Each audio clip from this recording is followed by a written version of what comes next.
മനുഷ്യ ശരീരത്തിലെ സങ്കീർണമായ ഒരവയവമാണ് തലച്ചോറ്.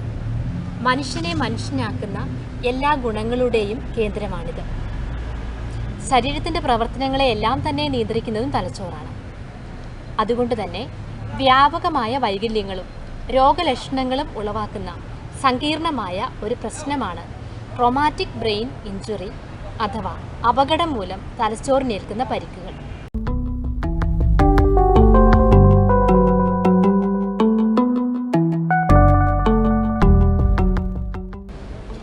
കുട്ടികളിൽ ശാരീരിക വൈകല്യത്തിനും മരണത്തിനും പ്രധാന കാരണം തലച്ചോറിനേൽക്കുന്ന ക്ഷതങ്ങളാണ്. ഇത്തരത്തിലുള്ള ക്ഷതങ്ങളിൽ 40% വാഹന അപകടങ്ങൾ മൂലമാണ് ഉണ്ടാകുന്നത്. 14 വയസ്സിന് താഴെയുള്ള കുട്ടികളിൽ ട്രോമാറ്റിക് ബ്രെയിൻ ഇഞ്ചുറിയുടെ പ്രധാന കാരണം വീഴ്ചയാണ്. കുട്ടികൾ ലൈംഗികമായി പീഡിപ്പിക്കപ്പെടുന്നതും ഇതിന് കാരണമാകാം.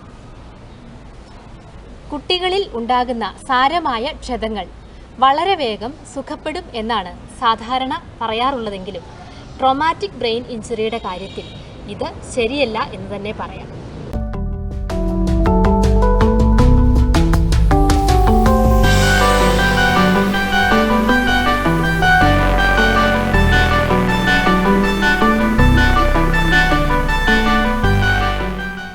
ചൈൽഡ് ഡെവലപ്മെന്റ് കൗൺസിലിന്റെ അഭിപ്രായമനുസരിച്ച് 4 വയസ്സിന് താഴെയുള്ള കുട്ടികളാണ് ട്രോമാറ്റിക് ബ്രെയിൻ ഇഞ്ചുറിക്ക് കൂടുതലായും ഇരയാകുന്നത്. തലച്ചോറിനേൽക്കുന്ന ചില പരിക്കുകൾ മരണകാരണമാകുന്നില്ലെങ്കിലും അതുമൂലമുണ്ടാകുന്ന വൈകല്യങ്ങൾ വളരെ കാലം നീണ്ടു നിൽക്കുന്നതാണ്. ഈ വീഡിയോയിലൂടെ ലക്ഷ്യമാക്കുന്നത് ട്രോമാറ്റിക് ബ്രെയിൻ ഇഞ്ചുറിയുടെ ഫലമായുണ്ടാകുന്ന മാനസികവും ശാരീരികവും വൈകാരികവും ബൗദ്ധികവുമായ വൈകല്യങ്ങളെക്കുറിച്ചുള്ള അവബോധവും അതിനെ കൈകാര്യം ചെയ്യുന്നതിനുള്ള ചില മാർഗനിർദ്ദേശങ്ങളും വൈകല്യങ്ങൾ അനുഭവിക്കുന്നവർക്കും അവരുടെ കുടുംബാംഗങ്ങൾക്കും അവരെ സംരക്ഷിക്കുന്ന മറ്റുള്ളവർക്കും നൽകുക എന്നതാണ്.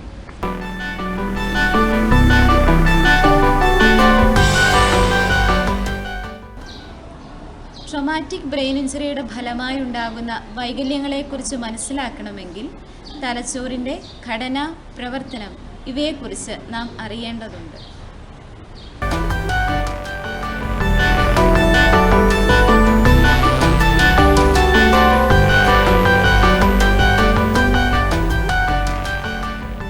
തലച്ചോറിന് 4 അറകളാണുള്ളത്. Frontal lobe, parietal lobe, occipital lobe, temporal lobe. ഓരോ അറയുടെയും ധർമ്മം ഏറെ നിർണായകമാണ്.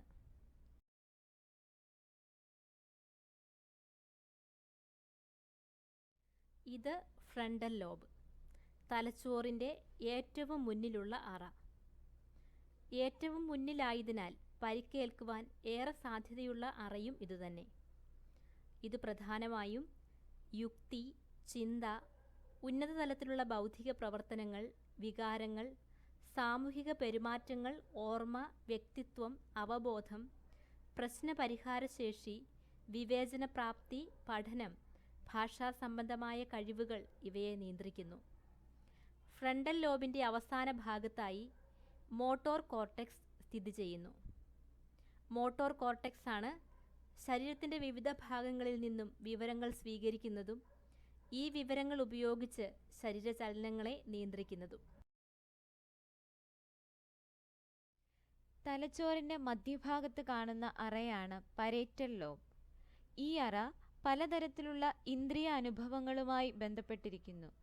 രുചി, സ്പർശനം, താപം, വേദന, ചലനം, ദിശാബോധം ഇവയെക്കുറിച്ചുള്ള അറിവ് ശരീരത്തിൻ്റെ വിവിധ ഭാഗങ്ങളിൽ നിന്ന് സ്വീകരിക്കുകയും അവയെ വിശകലനം ചെയ്യുന്നതിനായി തലച്ചോറിൻ്റെ വിവിധ ഭാഗങ്ങളിലേക്ക് എത്തിക്കുകയും ചെയ്യുകയാണ് ഇതിൻ്റെ പ്രധാന ധർമ്മം.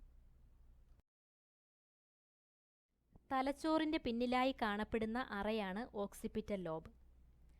ഈ ഭാഗം പ്രധാനമായും കാഴ്ചയുമായി ബന്ധപ്പെട്ടിരിക്കുന്നു. കാഴ്ചയുമായി ബന്ധപ്പെട്ട വിവരങ്ങളെ ശേഖരിച്ച് വിശകലനം ചെയ്യുകയാണ് ഇതിൻ്റെ പ്രധാന ധർമ്മം.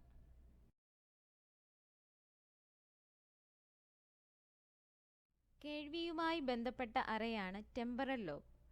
നാം കേൾക്കുന്ന ശബ്ദങ്ങളെയും ഭാഷയെയും വിശകലനം ചെയ്യുകയാണ് ഇതിൻ്റെ മുഖ്യ പ്രവർത്തനം. ഓർമ്മശക്തി, സംസാരം ഇവ നിയന്ത്രിക്കുന്നതിനും ടെമ്പറൽ ലോബിന് നല്ലൊരു പങ്കുണ്ട്. തലച്ചോറിന്റെ ഏത് ഭാഗത്താണോ പരിക്കേൽക്കുന്നത് ആ ഭാഗവുമായി ബന്ധപ്പെട്ട പ്രവർത്തനങ്ങളെ അത് ബാധിക്കുന്നു. ട്രോമാറ്റിക് ബ്രെയിൻ ഇഞ്ചുറി സംഭവിച്ചവരിൽ കാണുന്ന ലക്ഷണങ്ങൾ പലതാണ്.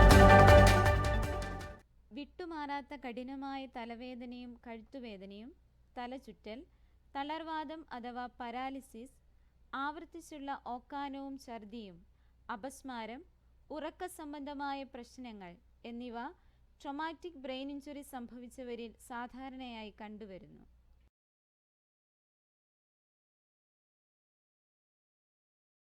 വളരെ സാവധാനത്തിലുള്ള ചിന്ത, സംസാരം, പ്രവൃത്തി, മണം, രുചിവ തിരിച്ചറിയാനുള്ള ബുദ്ധിമുട്ട്, മറവി, ശ്രദ്ധ കേന്ദ്രീകരിക്കാൻ സാധിക്കാതെ വരിക, ബാലൻസ് സംബന്ധമായ പ്രശ്നങ്ങൾ, കണ്ണിൻ്റെ കൃഷ്ണമണി വികസിക്കുക എന്നിവയും ഇവരിൽ കാണപ്പെടുന്ന മറ്റു ചില ലക്ഷണങ്ങളാണ്. കൂടാതെ പെരുമാറ്റത്തിലും വ്യക്തിത്വത്തിലും ശ്രദ്ധേയമായ പല മാറ്റങ്ങൾക്കും ഇത് കാരണമാകാം.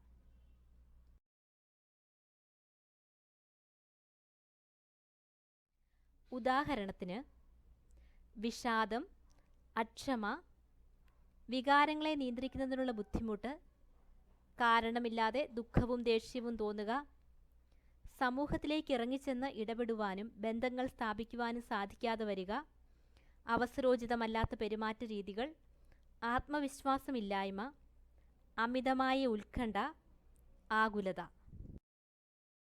എല്ലാറ്റിനും ഉപരി തലക്കേൽക്കുന്ന പരിക്കുകൾ വെല്ലുവിളി ഉയർത്തുന്നതും സൗഖ്യപ്രക്രിയ ജീവിതകാലം മുഴുവൻ നീണ്ടു നിൽക്കുന്നതുമാണ് എന്ന് അറിവ് നമുക്കുണ്ടാകണം. ഇത് ക്ഷമയോടെ ക്രമേണയും സാവധാനവുമുള്ള അവരിലെ മാറ്റങ്ങളെ നോക്കിക്കാണുവാനും അവർക്കു വേണ്ട പിന്തുണ നൽകുവാനും നമ്മെ സഹായിക്കും.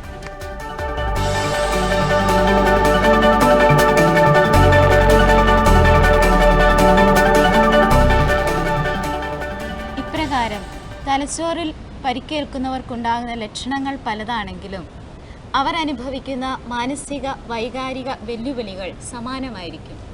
ഇതിനോട് കുട്ടികൾ എങ്ങനെ പൊരുത്തപ്പെടുന്നു എന്നത് പരിക്കേൽക്കുമ്പോഴുണ്ടാകുന്ന കുട്ടിയുടെ വ്യക്തിത്വം, സാമൂഹ്യ മികവുകൾ, കുടുംബത്തിൽ നിന്നും കൂട്ടുകാരിൽ നിന്നുമുള്ള പിന്തുണ, കുട്ടിയുടെ മാനസിക ആരോഗ്യം, കുട്ടിയുടെ വളർച്ചാ ഘട്ടം, പരിക്കിൻ്റെ തീവ്രത ഇവയെ എല്ലാം ആശ്രയിച്ചിരിക്കുന്നു.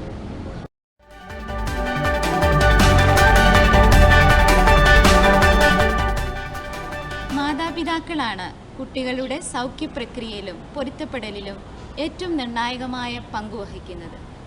കാര്യക്ഷമമായ പൊരുത്തപ്പെടലിന് കുട്ടികളെ സഹായിക്കുന്നതിന് മാതാപിതാക്കൾക്കുള്ള ചില മാർഗനിർദ്ദേശങ്ങൾ.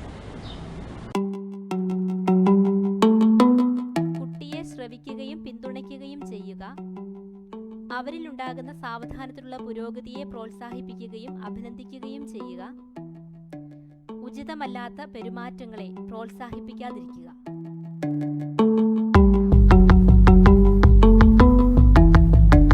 കുട്ടിയോട് ക്ഷമയോടെ പെരുമാറുക. കുടുംബത്തിന് ആവശ്യമെന്ന് തോന്നുന്ന സന്ദർഭങ്ങളിൽ കൂട്ടുകാർ, സ്കൂൾ, സമൂഹാംഗങ്ങൾ ഇവരുടെ സഹായം തേടുക. കൂട്ടുകാരോട് നല്ല ബന്ധം പുലർത്തുന്നതിന് കുട്ടിയെ പ്രോത്സാഹിപ്പിക്കുക. ട്രോമാറ്റിക് ബ്രെയിൻ ഇഞ്ചുറി രംഗത്ത് പരിശീലനവും വൈദഗ്ധ്യവും നേടിയ ഒരു മനഃശാസ്ത്രജ്ഞന്റെ സഹായം തേടുക. ദിവസം തോറുമുള്ള പുരോഗതിയിൽ ശ്രദ്ധ കേന്ദ്രീകരിക്കുന്നതിന് ഓരോ ദിവസത്തേക്ക് മാത്രമുള്ള പ്രവർത്തന പദ്ധതികൾ തയ്യാറാക്കുക. ഇതിലൂടെ നീണ്ടു നിൽക്കുന്ന മാറ്റങ്ങൾ കൈവരിക്കുക. സ്വയമായും ക്രിയാത്മകമായും അനുദിന കാര്യങ്ങൾ ചെയ്യാൻ കുട്ടിയെ പ്രോത്സാഹിപ്പിക്കുക. ട്രോമാറ്റിക് ബ്രെയിൻ ഇഞ്ചുറിയുടെ ഫലമായി ഉണ്ടാകുന്ന വൈകല്യങ്ങളെക്കുറിച്ചും സൗഖ്യപ്രക്രിയയെക്കുറിച്ചും കുട്ടിക്ക് മനസ്സിലാക്കി കൊടുക്കുക. തലച്ചോറിന്റെ സാധാരണ പ്രവർത്തനത്തിലേക്ക് വരുവാൻ സമയമെടുക്കും എന്ന യാഥാർത്ഥ്യ ബോധത്തിലേക്ക് കുട്ടിയെ നയിക്കുക.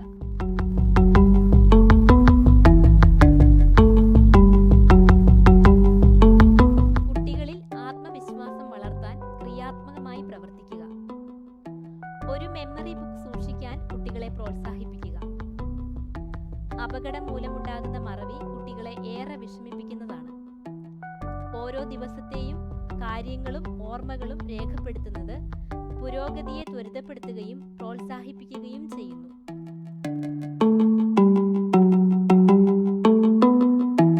സാധാരണ ജീവിതശൈലിയും ക്രമങ്ങളും പുലർത്തുന്നതിനും സൗഖ്യപ്പെടലിനെ കുറിച്ചുള്ള പ്രതീക്ഷ വളർത്തുന്നതിനും പ്രോത്സാഹിപ്പിക്കുക. കുട്ടികൾക്ക് ആവശ്യമായ വിശ്രമം നൽകുക.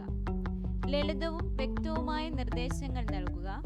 ഭാഷ മനസ്സിലാക്കാനുള്ള ബുദ്ധിമുട്ടുണ്ടെങ്കിൽ ഒന്നുകിൽ എഴുതിയോ അല്ലെങ്കിൽ ആംഗ്യ ഭാഷ ഉപയോഗിച്ചോ ആശയവിനിമയം നടത്തുക. ഭാവാത്മകമായ മനോഭാവം കുട്ടികളിൽ കരുപിടിപ്പിക്കുക. തനിക്ക് ചുറ്റിലുമുണ്ടാകുന്ന ചെറുതും വലുതുമായ അസ്വസ്ഥതകളും ബഹളങ്ങളും കുട്ടിയെ വളരെ വേഗം ബാധിക്കുമെന്നതിനാൽ ശാന്തമായ ഒരു അന്തരീക്ഷം സൂക്ഷിക്കുക. കുട്ടികൾ ദേഷ്യപ്പെട്ടിരിക്കുമ്പോൾ അവരുടെ ശ്രദ്ധ മറ്റു കാര്യങ്ങളിലേക്കോ പ്രവർത്തനങ്ങളിലേക്കോ വ്യക്തികളിലേക്കോ തിരിച്ചുവിടുക. ട്രോമാറ്റിക് ബ്രെയിൻ ഇഞ്ചുറി പോലുള്ള ഗുരുതരമായ അപകടങ്ങൾ ഒഴിവാക്കുവാൻ ചില മുൻകരുതലുകൾ.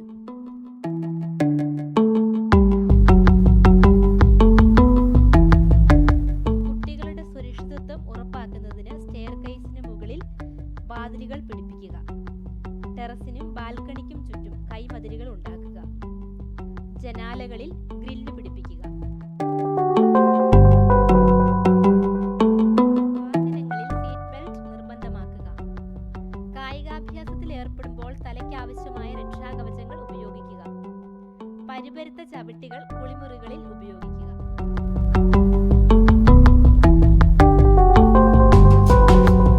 പ്ലേ ഗ്രൗണ്ടുകൾ, സ്കൂൾ ബസ് യാത്രകൾ ഇവ സുരക്ഷിതത്വമുള്ളതാണെന്ന് ഉറപ്പുവരുത്തുക.